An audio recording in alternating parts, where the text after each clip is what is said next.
noite com Jesus. Amém? Aos Colossenses, capítulo 1, verso 24 até o 29.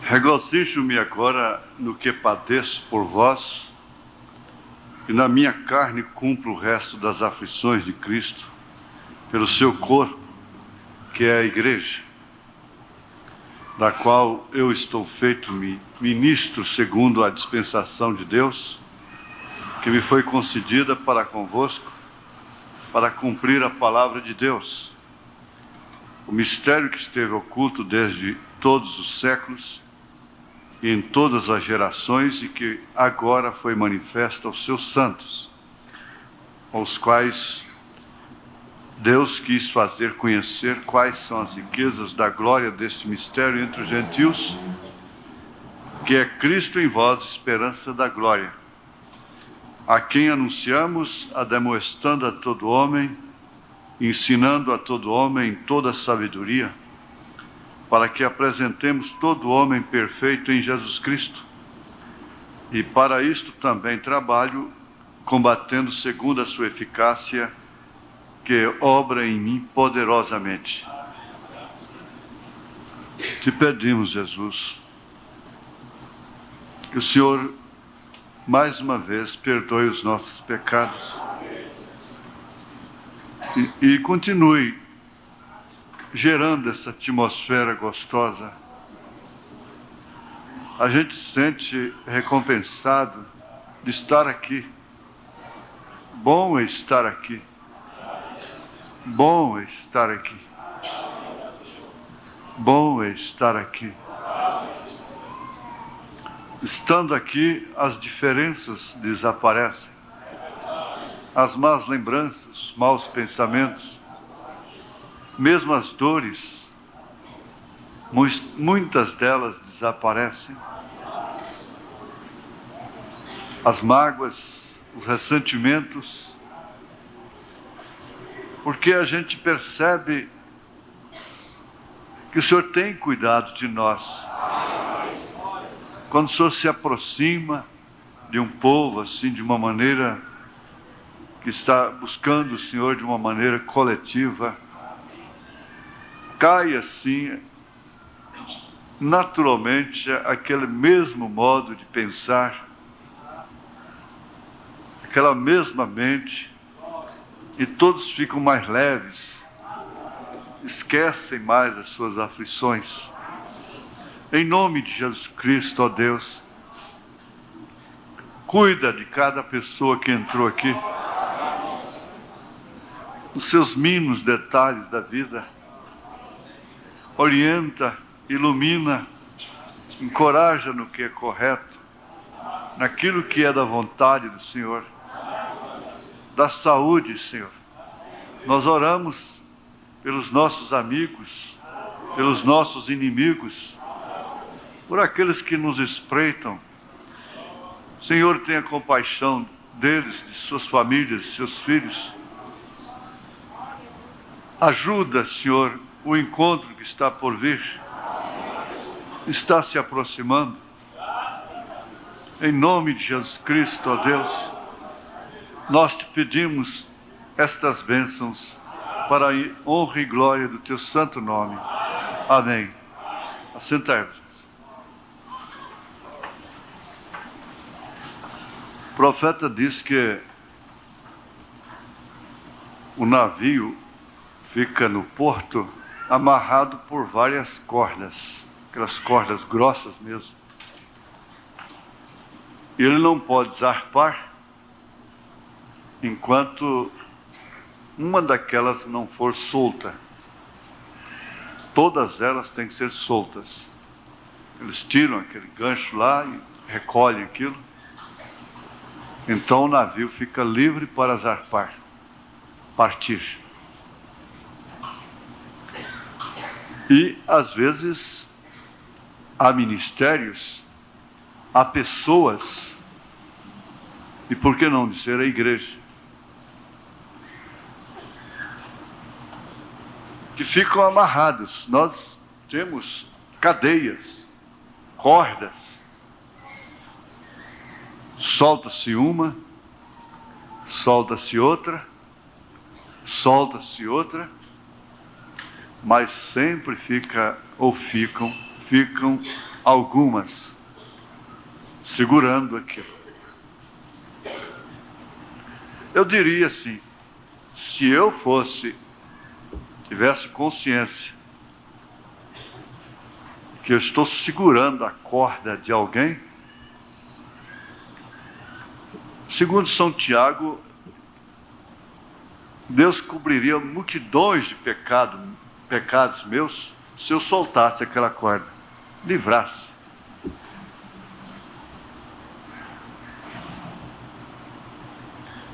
Há pessoas que não podem entender isso. E a vida se torna de uma forma tão comprimida. Então o profeta vem e prega escapando da pressão. Porque a vida fica cercada de cobranças. Cobranças, deveres, cobranças. Cumpre o dever de cada homem, pai de família, de trabalhar, levar o pão para casa, a veste, o calçado, assistência de um modo geral. Cumpre o dever daquela mãe de estar em casa na retaguarda, sendo a guardiã do lar. Ela está na cozinha, ela está na sala, ela está no quarto, ela está na despensa, ela está no quintal, ela está em todas as partes ali, já criando também os seus filhos, ensinando o caminho do Senhor a eles, ensinando aquela menininha a trabalhar, que ela já pode enxugar os pratos, depois já pode lavar os pratos, depois já pode preparar o arroz, o feijão, e vai indo assim, crescendo, como a mãe, se tornando já uma boa cozinheira, uma boa dona de casa, que zela das roupas. Como diz o profeta, é dever dela pregar o botão na sua camisa, a menos que ela queira viver só da graça. Se ela não pregar, então você tem a graça com ela. Pede a agulha, querida, me dá a agulha com a linha, assim, eu vou pregar esse botão aqui. Tudo bem. Mas nós cobramos uns dos outros aquilo que às vezes já é imposto pelo próprio Deus, pela própria natureza, pela própria estrutura do homem, pela própria posição da mulher. É uma dívida que ele carrega, é uma dívida que ela carrega até no fim. Não importa se ela vai conseguir de outras maneiras, de outras formas, mas ninguém tampa o seu lugar, ninguém ocupa o seu lugar. Agora, nós somos, sem dúvida alguma, presos. Paulo disse, eu o preso do Senhor. Quando ele disse, eu o preso do Senhor, ele estava realmente entre as grades, de trás das grades, na cadeia, fisicamente falando. Ele escreveu dentro da cadeia, eu o preso do Senhor. Mas aquela cadeia não se limita somente às grades de ferro. Não. Hoje não sobra grades de ferro para o cristão. Nenhum cristão vai preso. Nenhum cristão. Bem entendido. Por causa de Cristo. Por causa da mensagem. Por causa do Evangelho. Por causa de Jesus. Como Paulo foi preso e milhares, milhões foram presos e mortos por causa do nome de Jesus. Então nós não vamos ter que lutar contra a carne, contra o sangue. Mas a prisão se tornou pior, às vezes, em determinados sentidos. É uma prisão de espírito. Não é bem uma prisão, é uma opressão. Todo o corpo de Jesus Cristo está oprimido. Não é possesso, não misture uma coisa com a outra. Jesus foi oprimido. Ele foi oprimido, foi carregado de dores, foi experimentado os trabalhos, e ele carregou sobre si todos os nossos pecados, todas as nossas transgressões. Veja o quanto ele foi oprimido. E não há pessoa nessa terra que não seja oprimida. Então é uma opressão que tem caído, especialmente nesta era. E quanto mais nós conseguimos os meios da comunicação, a gente pode telefonar de dentro do carro agora, celular. Nós temos rádio transmissor. Nós temos bip, que só falta falar. Nós temos fax. Nós temos aviões supersônicos. Nós temos uma ciência médica super avançada. Mas a opressão tem aumentado. E está aumentando e vai aumentar. Isso gradativamente. Não é pessimismo, é realidade. Hoje eu dizia para um irmão, disse: irmão, esquece esses pregadores, não tem nada que está ouvindo que esse povo está falando em rádio. Por que você deixa o rádio ligado? Por quê? Para quê? Por que você tem que ouvir esses rock evangélicos? Como é que você pode terminar de ouvir uma mensagem da hora, da era, e depois sujar aquilo com rock evangélico? Você parece que não está com um paladar muito afinado, não. Mas esquece isso. Olha, irmão, se não estivesse acontecendo assim, Jesus não estaria perto, a sua vinda não estaria próxima.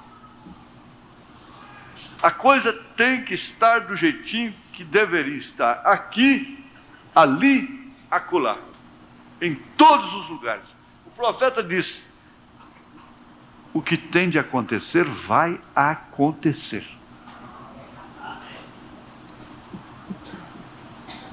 Você disse: mas eu não entendo o que tem acontecido comigo.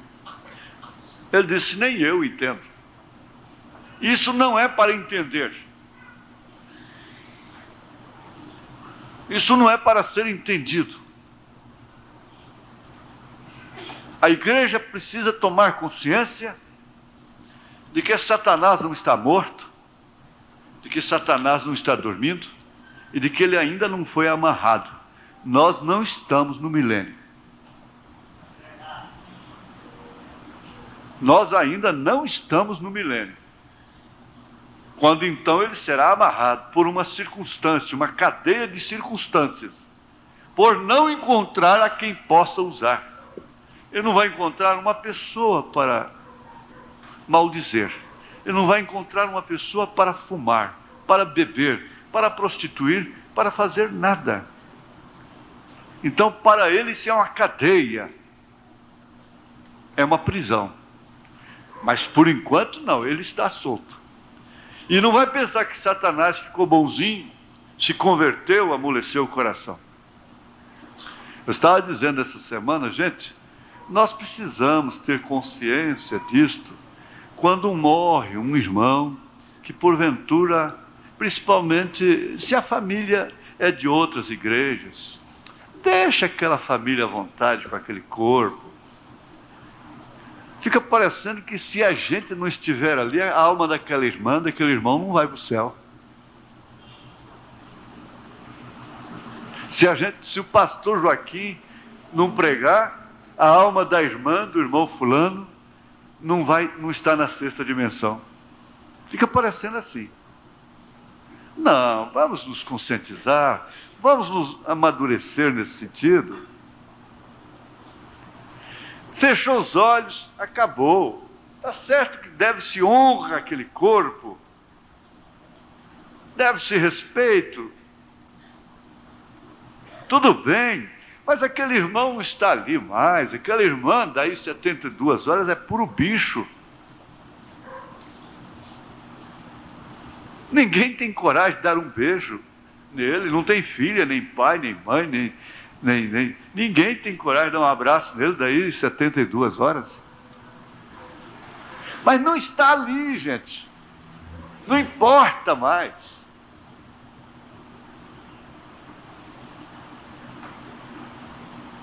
Se é bem aceito, se tudo está bem, tudo bem, vamos ter umas lembranças do profeta ali, que são bem-vindas, são de bom grado, mas se não, vamos deixar isso, essa bagagem que nós trouxemos lá, herdada dos nossos pais, na fé mesmo, dos sistemas. É preciso que nós nos amadurecemos nesse sentido. Não importa se aquele corpo vai para qualquer lugar, se vão queimar vela ao lado dele, se é um reverendo batista, se é presbiteriano, se é um padre que vai falar, se vai benzer, não importa nada, aquele corpo ali é uma matéria inanimada. Não importa, aquela alma, aquele espírito não está ali mais, está na sexta dimensão. A ele, a ela não interessa mais nada. Isso é um amadurecimento, isso é revelação. Isso sem dúvida é revelação. Ora, não é porque isto é assim que meu pai morreu, então está bem, eu meto o pé no caixão, jogo para lá. Não é isso, não. Bem entendido. Vocês estão compreendendo. Quando se tem família dividida, denominacionais, e que estão querendo outros pregadores, deixa. São eles que mandam, deixa. Para eles isso é tudo. Para eles isso significa tudo. Agora, para nós não. Aquilo não significa nada. Espiritualmente, não. Para quem morreu, não. Para quem morreu, não. É certo que nós queremos tirar uma casquinha, um evangelismozinho, né? Glória a Deus. Tudo bem quando a água corre direitinho para ali. Mas não vamos ficar atribulados, oprimidos por causa disso. Amém? Glória a Deus. Mas o fato é que essa conscientização tem descido na igreja, no crente, enquanto ele está vivo. Porque carregando as marcas de Cristo no seu corpo, as cicatrizes de Cristo, Paulo disse assim, carrego em meu corpo as marcas de Cristo. Agora, ele estava falando também de uma forma física. Ele tinha chicotadas no seu corpo por causa de Cristo. Ele tinha cicatrizes de chicotes, chicotadas romanas no seu corpo. Mas carrega-se as marcas de Cristo. Não é de chicote romano. Você entende perfeitamente que a igreja está carregando as marcas de Cristo. Quando você vê uma mulher de cabelos cortados, de olhos pintados, lábios pintados, unhas pintadas, de calça esporte, de saia curta, de short, essas blusinhas coladas e coisas assim, você está vendo, ela está carregando a marca de quem? A marca de Jezabel ou senhorita Jezabel, carne para os cães? Ela está carregando a marca de quem? Agora, quando você vê um cristão, ele está carregando a marca de quem? Você sabe de quem que ele está carregando as marcas. Por quê? Ele disse assim, olha, regozijo-me agora no que padeço por vós, e na minha carne cumpro o resto das aflições de Cristo pelo seu corpo, que é a igreja. Ele foi um apóstolo que ninguém chega a ser igual a ele. O profeta disse. Da qual eu estou feito ministro, segundo a dispensação de Deus, que me foi concedida para convosco, para cumprir a palavra de Deus. Aí então entra a parte do mistério. O mistério que esteve oculto desde todos os séculos e em todas as gerações, e que agora foi manifesto aos seus santos. Aos seus santos.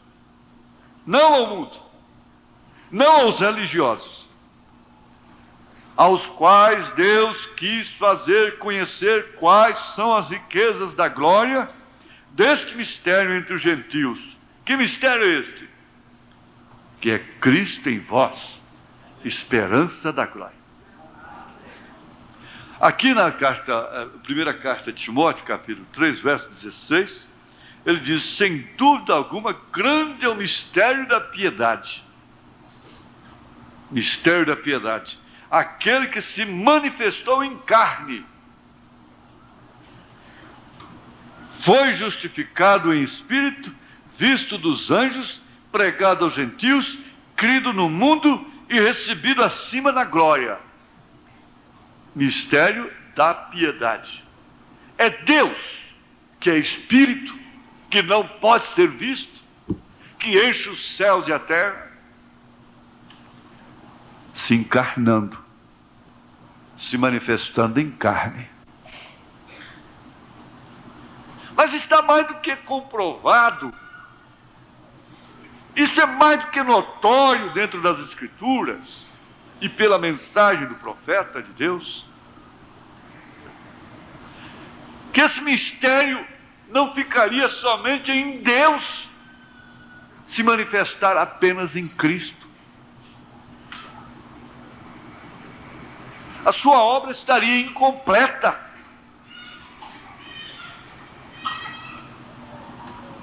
É tanto assim que o profeta disse, foi um homem ungido, mas agora é um povo ungido.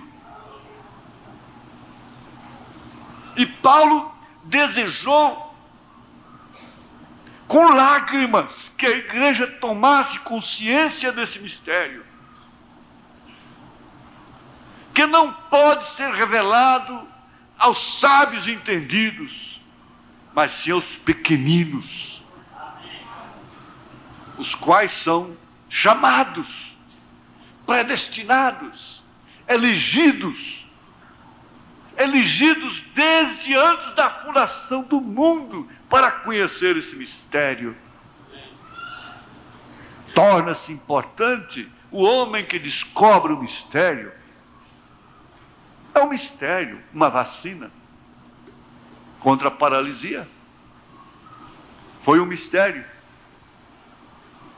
E que grande revelação, que grande descoberta. Logo, agora já descobriram a vacina contra a malária. Que mistério glorioso descoberto. E parece que já estão chegando lá com a AIDS também. Mas uma coisa é certa. Você deve andar de cabeça erguida, não de uma maneira arrogante, estufada, orgulhosa, mas de cabeça erguida como aquele escravo que foi vendido, sua tribo foi escravizada e ele foi vendido para outro reino. E lá ele chamou a atenção dos mercadores porque ele trabalhava diferente dos outros. Ele tinha uma posição diferente. Vocês se lembram disso? E ele queria comprar aquele escravo. O seu dono disse: não, esse não está à venda. Por quê? Você trata ele melhor lá na senzala? Não, ele come com todos lá, do mesmo jeito. Mas o que acontece que ele sobressai aos demais? É porque lá na tribo dele, ele é filho do rei. Por isso ele age dessa forma. Então ele carregava em si,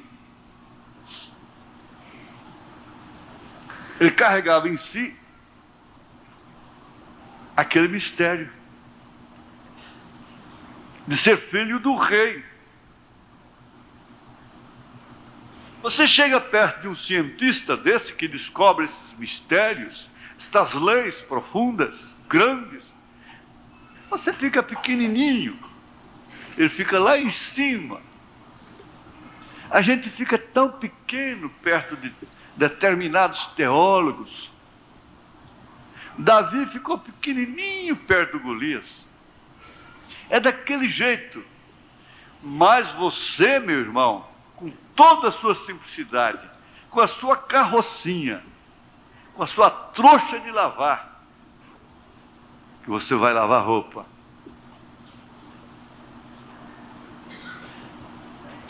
carrega um trunfo muito maior, porque você conhece o mistério da piedade, que é Deus manifestado em carne. Muito bem, Deus manifestou através de Jesus. Jesus é o próprio Deus, nele habita corporalmente toda a plenitude da divindade. Ele é Emanuel, Deus conosco. Quem vê Jesus viu o Pai, tudo bem. E que grande profeta de Deus! A coluna de fogo acompanhou, ele ressuscitou mortos, ele pregou isso, ele curou cegos, ele revelou os selos, ele revelou as 7 eras. Tudo bem. Mas ainda não é tudo. Você está no quadro. Você tem que estar no quadro também.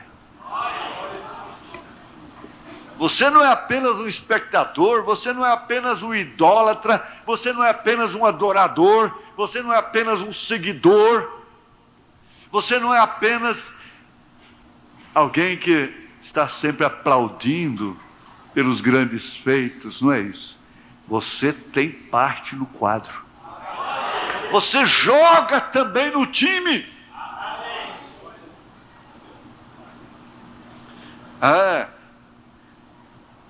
Aos quais Deus quis fazer conhecer quais são as riquezas da glória deste mistério entre os gentios. Deus quis revelar para aquele ladrão? Tudo bem. Deus quis revelar a São Pedro? Muito bem. Mas por que não revelou a outros? Por que não revelou esta mensagem a outros homens, a outros ministros, muito melhores do que eu nesta cidade? Por quê? Mas Deus quis. Podia ter alguém sentado aqui no seu lugar. Você podia estar no lugar de alguém lá em outro lugar muito diferente daqui. E aquele alguém estar aqui no seu lugar. Você já pensou nesse mistério?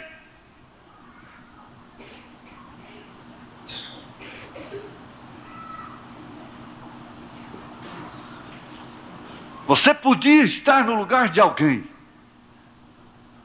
num estádio nesta hora, num clube, em outra igreja, em outra mocidade, ouvindo uma bela palestra, cantando hinos e coisa e tal, dançando no espírito, e uma daquelas moças estar aqui no seu lugar. Mas Paulo, diz, Deus quis. Deus quis. Amém? Deus quis que eu estivesse aqui neste lugar. Melhor que todos respeitassem isso, temessem a Ele. O profeta diz: você não tem que dizer que Deus errou em colocar aquele homem no ministério. Ele disse: precisava de uma pessoa mais delinquente do que eu para fazer uma coisa dessa. Falando do ministro que falha. Ele disse: você não pode, você teria que ser mais delinquente do que eu para censurar a Deus, porque pôs aquele homem no ministério. Deus quis.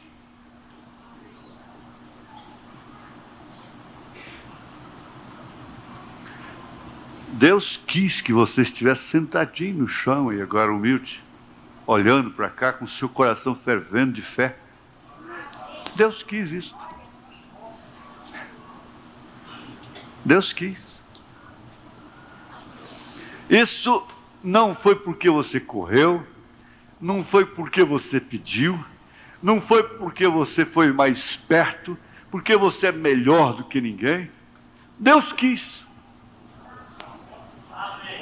Paulo disse: ele tem misericórdia de quem ele tem misericórdia. Ele tem compaixão de quem ele tem compaixão. Você pode dizer para ele: mas Senhor, Esaú é muito melhor do que Jacó. Ele diz: eu quero, eu quis que fosse Jacó.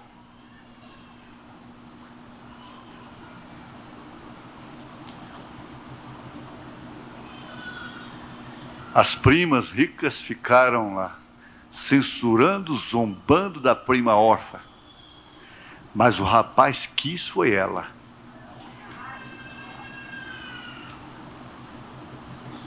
Você tem que entender que aquele rapaz quis foi você.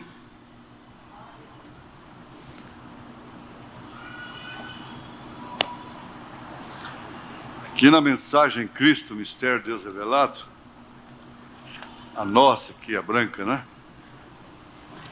A partir do parágrafo 68, o profeta diz: então a única maneira de você ser cristão, a única maneira, escuta, dando um nome lá na igreja, pondo no livro de oração, do hall de membros, no computador, tendo uma carteirinha de membro?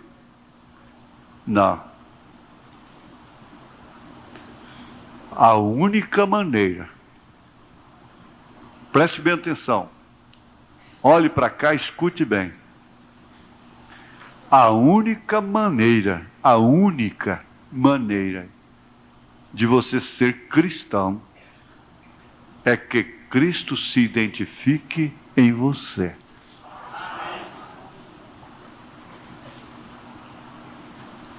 Deus não se contentou em ser Deus sobre nós. Ele é Deus sobre todo o mundo, maus e bons. Pai. Deus não se contentou em ser Deus conosco. Emanuel, Jesus Cristo. Ele é completo em três. Ele se contenta em ser Deus em nós. Paulo disse que o casamento do homem com a mulher fala desse mistério. Que tal? Me permitam, com licença, as moças. Um casal que se casa, passa 1 mês, 2 meses, 3 meses, 4 meses, 5 meses, 11 meses, 12 meses, 1 ano, 2, 3, e ela é virgem, está intocada. Então, o marido com ela. Paulo fala isso em Efésios capítulo 5, a partir do verso 23. É um homem com ela.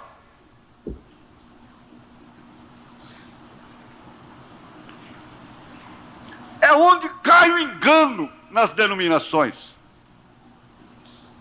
Cristo com elas. Mas Cristo nelas. Que o grande mistério está em Deus sobre nós, Pai. Deus conosco, Filho. Deus em nós, entrou em nós. Entrou na igreja. Gerou um Filho.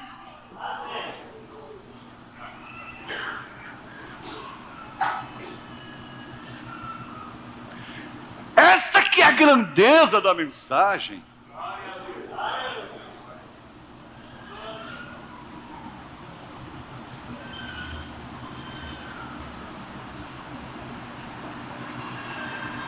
É a única maneira de ser esposa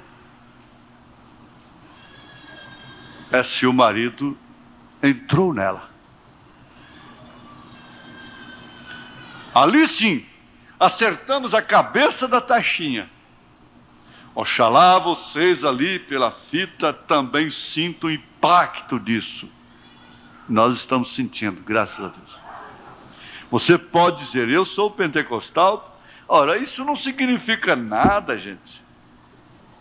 O significativo seria Cristo identificado em você, porque o mistério é tríplice. É Deus em Cristo, Cristo na igreja, nela, e a igreja no reino restaurado.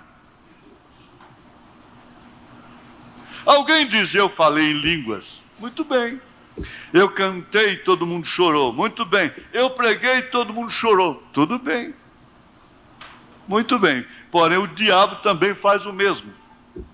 Eu gritei. Os maometanos, os budistas e todos os demais gritam também. Mesmo os índios clamam em voz alta na dança da víbora. Todo mundo grita e gritam até mesmo num jogo de beisebol. De futebol nem se fala. Porém, quando Cristo se identifica em você, está em você, cumprindo o mistério da piedade, então você é semelhante a Cristo. Piedade é ser semelhante a Cristo. Não há cristão impiedoso. E isso é o que significa ser cristão. Ser como Cristo. Se não é, lute.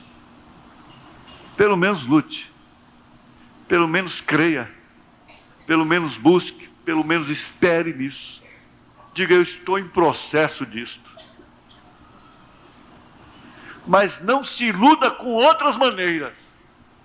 Porque o segredo está aí. Não. Eu creio é desta forma. Se eu não dou conta, se eu não cheguei lá, tudo bem, mas eu creio é assim.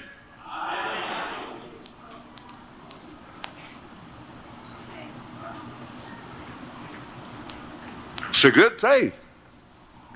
Se eu não dei conta, se ainda não chegou meu tempo, se ainda não aconteceu, mas eu creio é assim. Eu creio que cristão é ser como Cristo. Essa então é a identificação do cristão.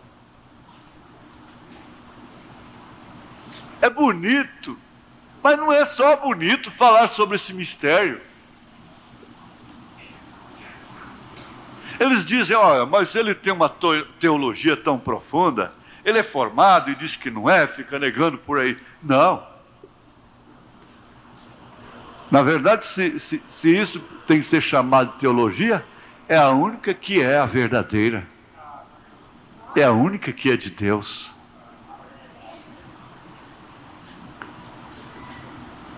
É grande esse mistério. Agora, sendo que ele é nossa identificação, nós deveríamos estar identificados com ele, vivendo por ele. Não te esqueças do segredo. Olha, se eu não dou conta, se eu não cheguei lá, tudo bem, eu reconheço. Mas eu creio que é assim. Eu creio que é assim. Deus tem tido um propósito tríplice. Neste grande mistério escondido nele, desde antes da fundação do mundo.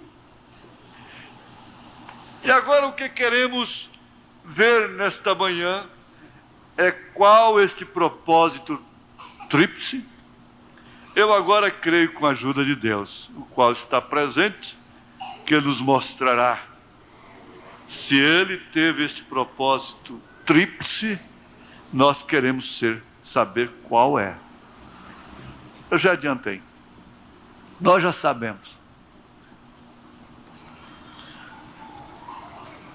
Mas eu adianto também uma coisa que já foi enfatizada. O importante é estar neste propósito. A primeira coisa é que Deus queria revelar-se ao povo. Então aí vem o mistério da piedade, Deus se encarnando, se fazendo homem. Não pôde fazer como o grande Jeová, Deus que abarca todo o espaço, o tempo e a eternidade. Não podia nesse sentido, porque seria muito grande para ser revelado às pessoas, e também todos morreriam, como lá no deserto. Fale Deus com Moisés, e Moisés fale conosco. E mesmo um animal que tocasse no monte morreria. Porque seria muito grande para ser revelado às pessoas, e dessa maneira resultaria demasiadamente misterioso. Como poderia este grande ser, o qual nunca teve princípio, quando você pensa no que é o céu, de milhões e milhões, por milhões de anos de espaço de luz, e dali passa a considerar o infinito e a eternidade, e logo nota que este é um ser tão grande que abarca tudo isso e ainda segue sendo. Este é Deus. Porém, esse Deus tão grande, sem medida, desejava e amava ser pai, porque era um pai. E a única maneira de expressar-se nesse sentido era chegando a ser um filho de homem. Por isso ele é filho do homem. O filho do homem. Por isso Cristo sempre dizia, o filho do homem. Eles não sabiam de que estava falando. Pelo menos a maioria. Eu espero que isso esteja sendo suficiente para vocês. Esteja sendo uma mensagem para vocês. Esteja sendo uma coisa importante, significativa para cada um. Porém, vocês entendem? Então, um de seus propósitos, dentre esses três, foi o de expressar-se. Ele queria expressar-se, queria identificar-se com os seres humanos, para assim revelar-se em Cristo. Então aí vemos Deus em Cristo. E em segundo lugar, ele tinha o propósito de manter a preeminência entre seu corpo de crentes, os quais formam sua noiva, para que assim ele pudesse viver não é com elas, nelas, nas pessoas. Quando Cristo está na pessoa, você não tem que dizer, não faça isso, não faça aquilo, não faça isso, não faça aquilo, conserta a saia, não corta cabelo, não pinta, não faz isso, não faz aquilo, cerca de cá, sai da televisão, faz isso, deixa essa novela e faz isso e faz aquilo. Não.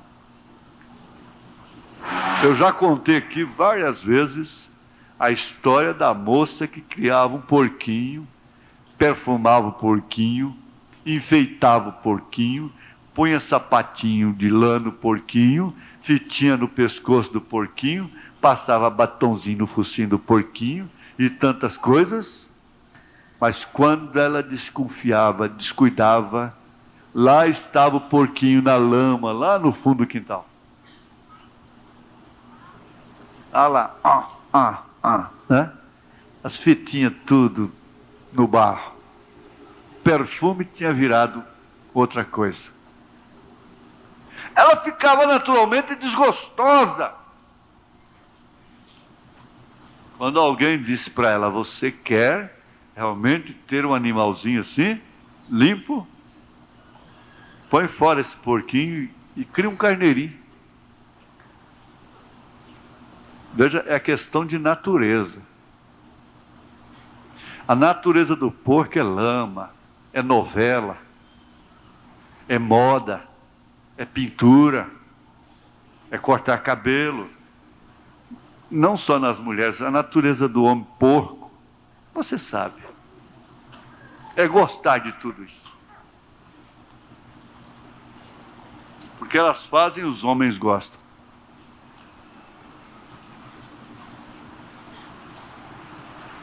O que ela fez? Matou o porco, botou um carneirinho no lugar. Agora era o contrário, porque o carneiro não entra na lama. Se ele saía, quando chegava perto da lama, ele próprio se esquivava. É uma questão de natureza. Você tem que ver se a natureza de Cristo está em você, ou se é a outra. Pelos desejos que você tem, os quais você obedece, atende, então você vê qual é a natureza que tem que morrer. Veja, em segundo lugar, ele tinha o propósito de manter a preeminência entre seu corpo de crentes. Ele não aceita ser segunda pessoa. Isso é uma blasfêmia, isso é uma heresia. Deus não aceita segunda, terceiro, não. Ele é sempre o primeiro. Ou Jesus é primeiro, ou então ele vai embora.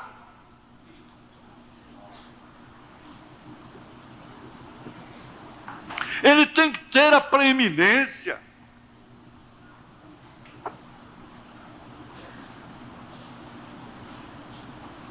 Agora, você sabe perfeitamente que a noiva aceita a sua preeminência. Tudo ela consulta a ele. É lá dentro dela. Ele diz: como você pode ser feliz tendo uma mulher que você tem que estar vigiando ela? Faz de conta que viaja e tem que ficar atrás de um poste. Tem que botar uma peruca, um bigode postiço, uma barba postiça e ficar lá de trás de um poste na esquina lá, olhando sua casa. Que casamento terrível. Você já pensou Jesus camuflado, bigode postiço, peruca, vigiando a igreja?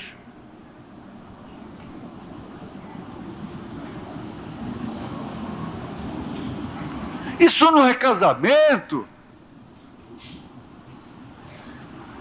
Ele disse assim: você pega ele pela gravata e diz: olha, você não vai namoriscar, hein, com outra mulher. E ele aponta o dedo para você e diz: você não vai namoriscar com outro homem.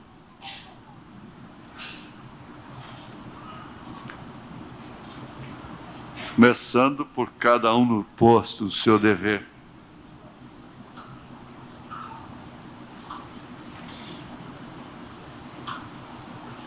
Ele podia fazer isto em Adão e Eva.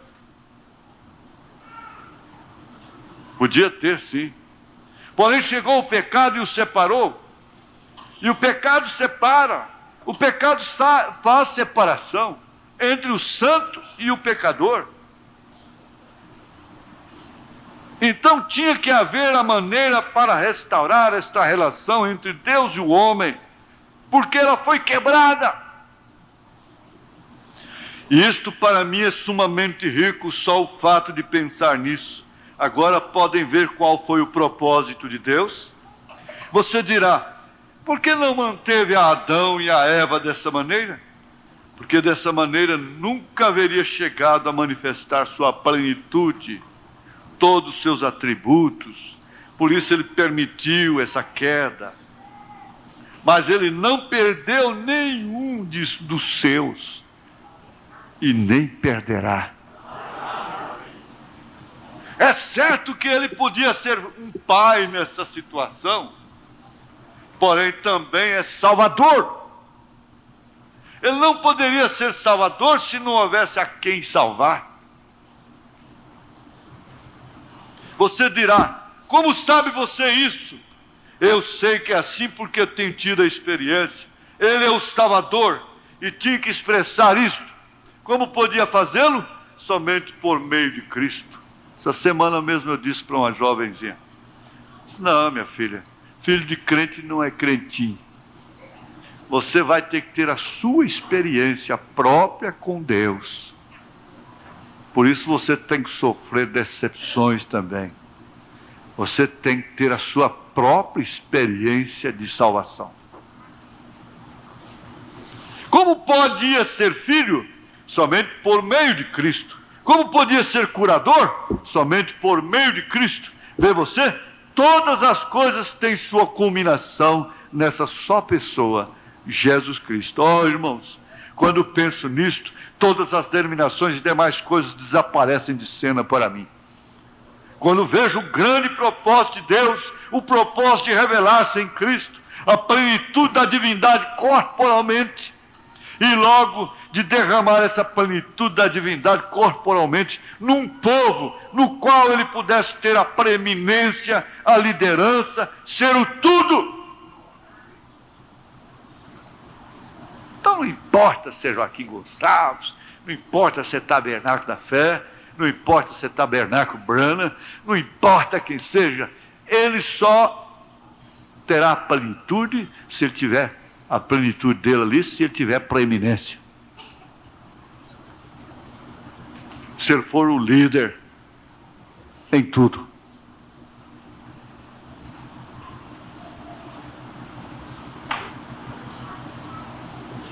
Obtenha você a fita que gravamos aqui há pouco, intitulada Paulo, prisioneiro de Jesus Cristo.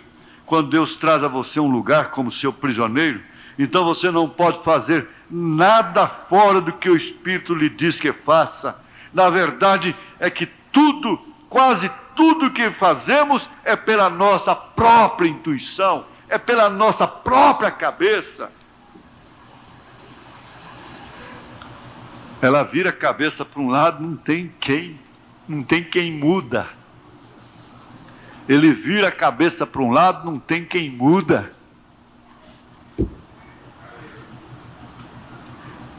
Não tem como Deus falar. E nós já ouvimos o profeta dizendo naquela mensagem, Deus não vai descer pela sua garganta na força. Ele não vai arrombar, forçar.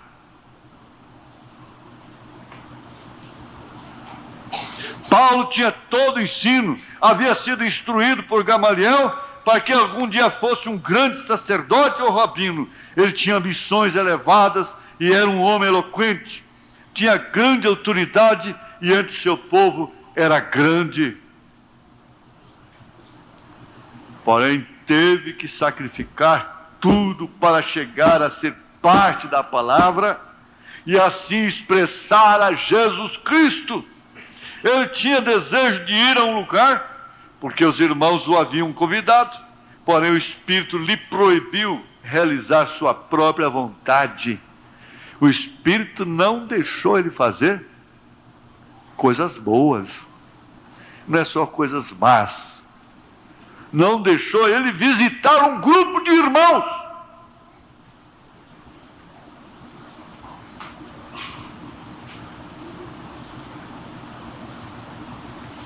Oxalá que todos pudessem se ligar vivamente, como entre a vida e a morte, a isso aqui.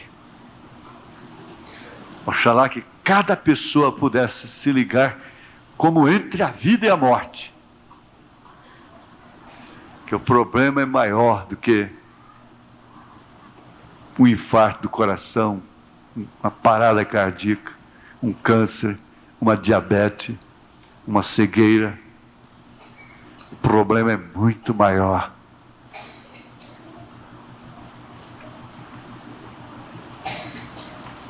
Conhecer a vontade de Deus é mistério.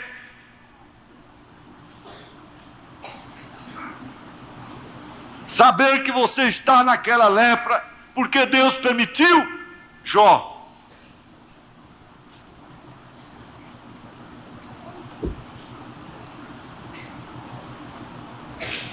A coisa é mais séria do que câncer, do que AIDS.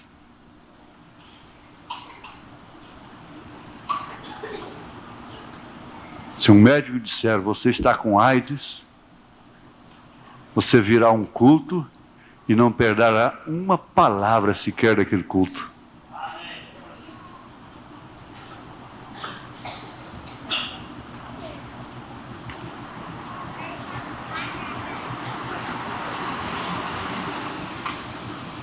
Mas aqui vem a grande realidade. O grande desafio. Pode Deus dizer assim, diz o Senhor, a um pai de família hoje? E a mulher concordar? E os filhos concordarem? Pode Deus cumprir a sua vontade a respeito de um homem? Pode Deus descer no coração de um pastor e dizer, vá para tal lugar, vá para a cidade, e aquela mulher dizer assim, eu não gostaria de sair daqui, pensei que estava tudo bem aqui, mas se Deus mandou, querido, vamos embora. Não, eu daqui não saio, daqui ninguém me tira, vai só você.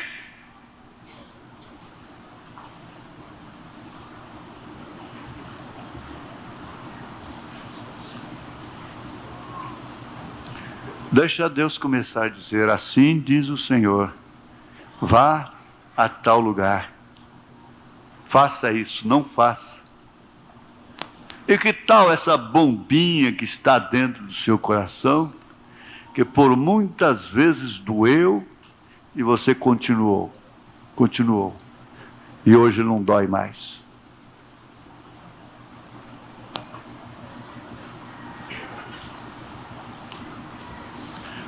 Os irmãos disseram, irmão Paulo, venha nos visitar. Ele disse, está bem, tudo bem, isso é bom, isso é de Deus. Mas o Espírito Santo lhe proibiu. Ninguém diz hoje, o Espírito Santo me proibiu.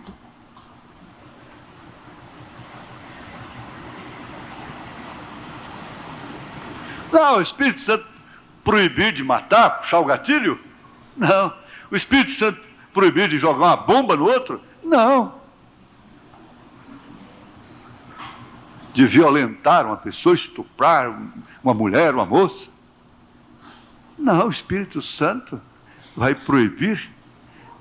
Quando o homem chega a fazer isso, o Espírito Santo não proíbe ele de nada.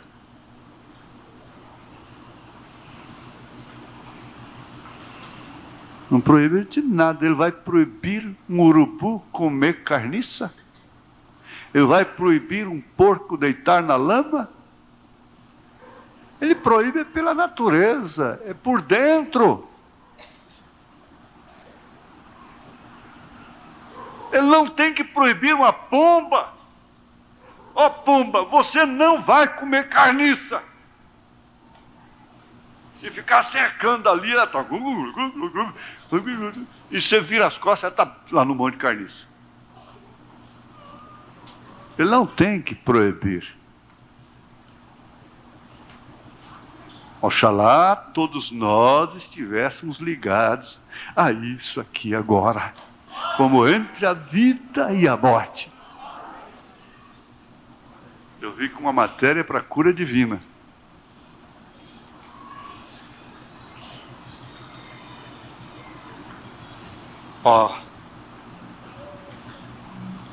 Paulo era um prisioneiro de Cristo.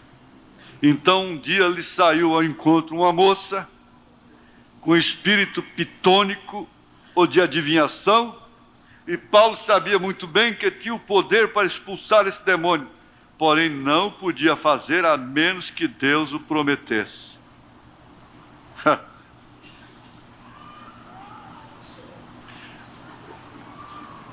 Aquela moça o seguiu dia após dia, clamando em alta voz. Porém, um dia o Espírito Santo lhe deu permissão. E então repreendeu o espírito pitônico que a dominava. Ele sabia o que era um prisioneiro. E Jesus disse: o filho não faz nada sem que o pai lhe diga. Moisés também tinha que lançar ao lixo todo o seu ensinamento para assim encontrar a Cristo e ser seu prisioneiro, quando Deus já lhe havia tirado do mundo e de toda a sua grandeza. Ele havia sido um grande homem, porém, quando se encontrou cara a cara com a coluna de fogo, não tinha palavras, não podia nem falar. Ele perdeu a fala. Ali tinha um prisioneiro. Você, por seu próprio esforço, nunca terá êxito. Pode você grifar isso? Você, por seu próprio esforço, nunca terá êxito.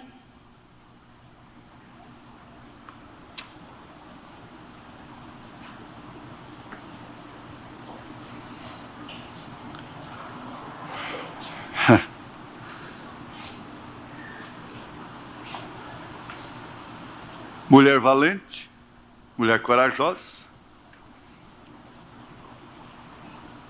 nunca tem êxito.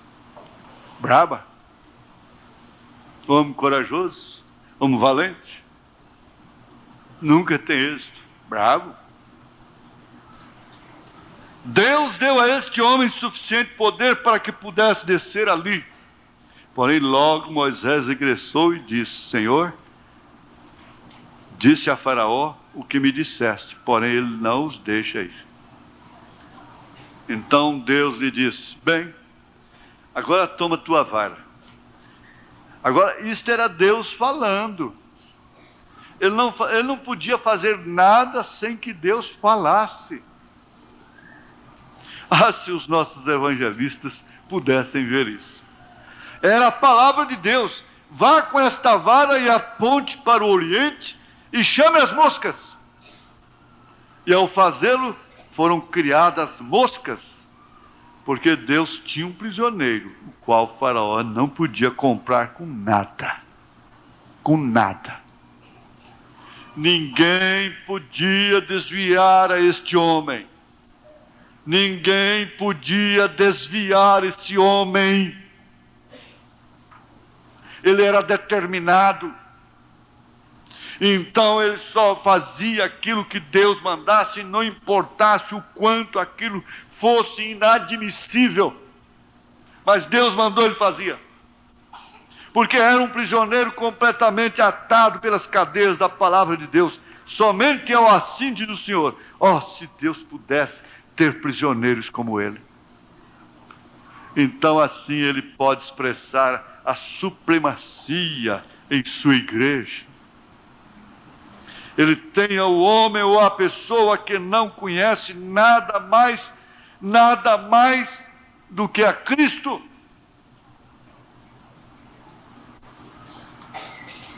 Entende o que eu quero dizer? Bem, tudo que você consegue aqui vai ficar aqui.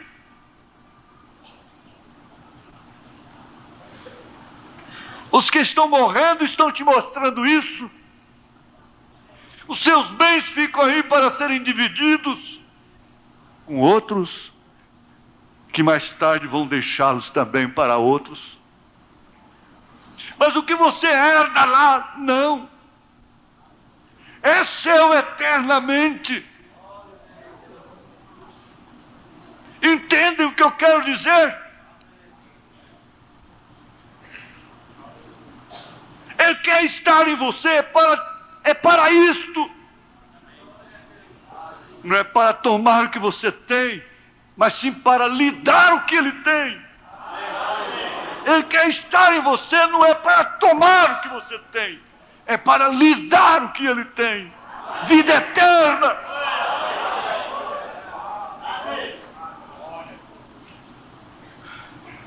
Esse sim é o segundo ponto. Primeiro foi que Deus queria expressar-se completamente, e isso foi Cristo. Em segundo lugar, é o ter a preeminência disto em sua igreja, a qual é o seu corpo, ou a noiva, pela qual podia ter a preeminência, e por meio dela expressar-se. Agora, em terceiro lugar, temos a restauração do reino à sua devida posição, o qual caiu pelo pecado do primeiro Adão. Deus quer restaurar esse reino. E o importante de tudo é que Ele vai restaurá-lo. Quem não estiver nele será queimado, vai virar cinza. Mas quem estiver nele nunca passará.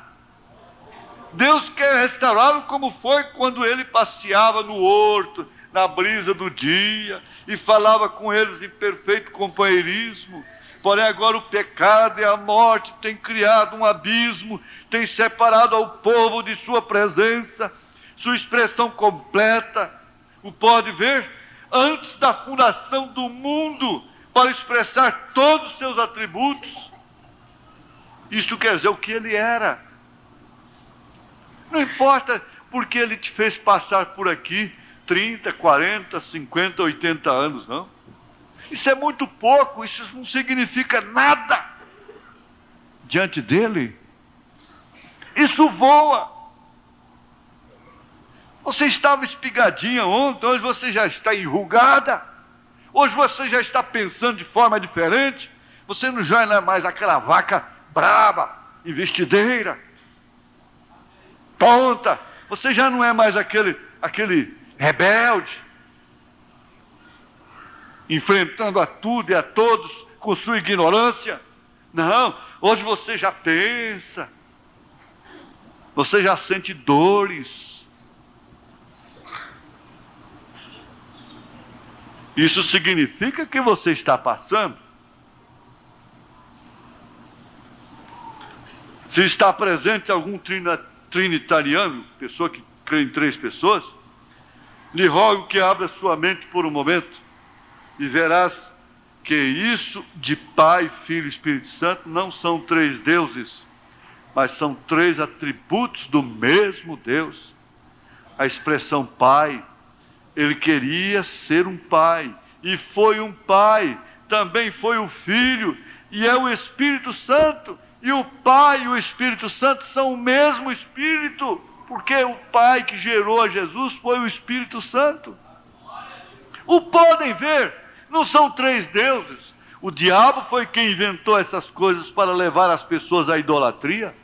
É um só Deus expressado em 3 atributos, para poder ser Pai, Salvador, Filho, Curador.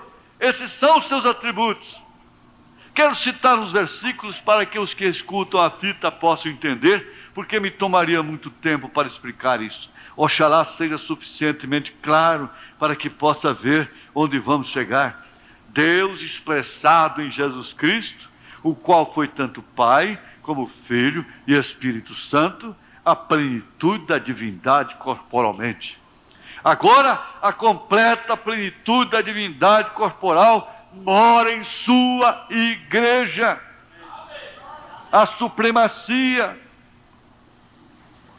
a igreja dele, a noiva dele, é formada daqueles que estão entre muitos outros, mas somente aqueles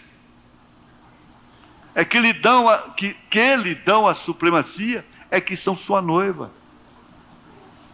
Tudo que era Deus foi derramado em Cristo, em Jesus Cristo.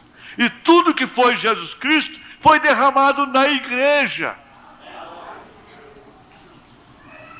Os crentes, não as denominações, mas os crentes, pois dentro de pouco chegaremos a isso, e logo você jamais pensará dessa maneira. Vou lhes mostrar o que causa isso, com a ajuda de Deus, se Ele nos permitir. Então, qual o seu propósito? Expressar-se como filho, para que nele possa morar a plenitude da divindade corporalmente, e logo morar em sua igreja.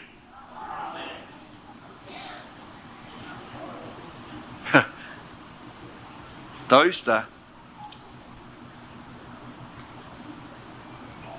Isso aqui pelo qual Paulo deu a vida. Só para a igreja soubesse disso.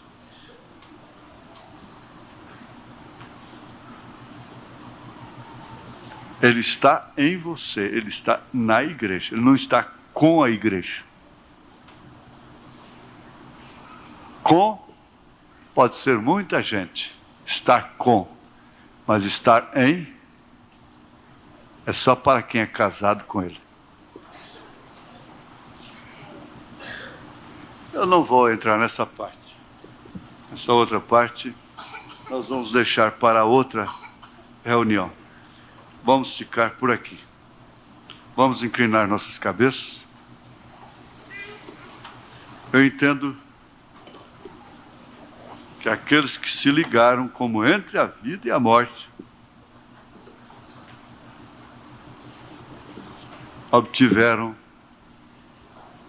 alcançaram aquilo que Deus queria para essa noite.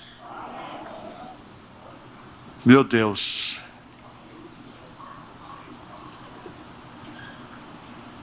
o Senhor como Deus fica tão longe, tem hora. Parece que está do outro lado do universo, das galáxias. O Senhor como Filho, o Senhor está com a gente, ao lado da gente, conversa com a gente conversa com o Senhor. Mas o Senhor como Espírito Santo é o coração que percebe. É lá dentro.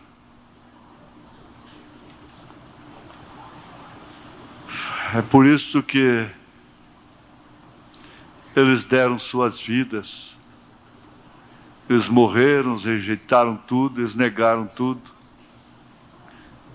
Porque isso estava dentro deles.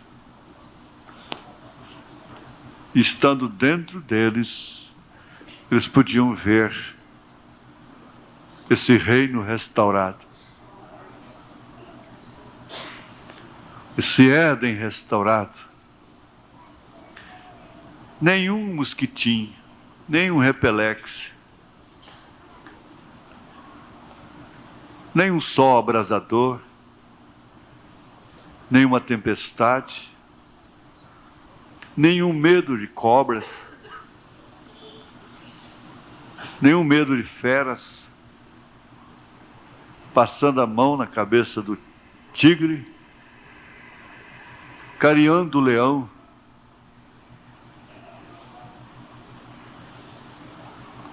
Nós podemos ver isso. Se nós não crêssemos nisso, é melhor que não estivéssemos aqui nesta hora. Seria muito melhor para nós. Mas nós cremos. Ser cristão é crer em tudo isso. É ser como Cristo. Nós cremos que é assim, Senhor. Agora nós não podemos fazer nada. Nós não podemos nem mesmo melhorar a nossa conduta, a nossa vida. se o Senhor não fizer isto.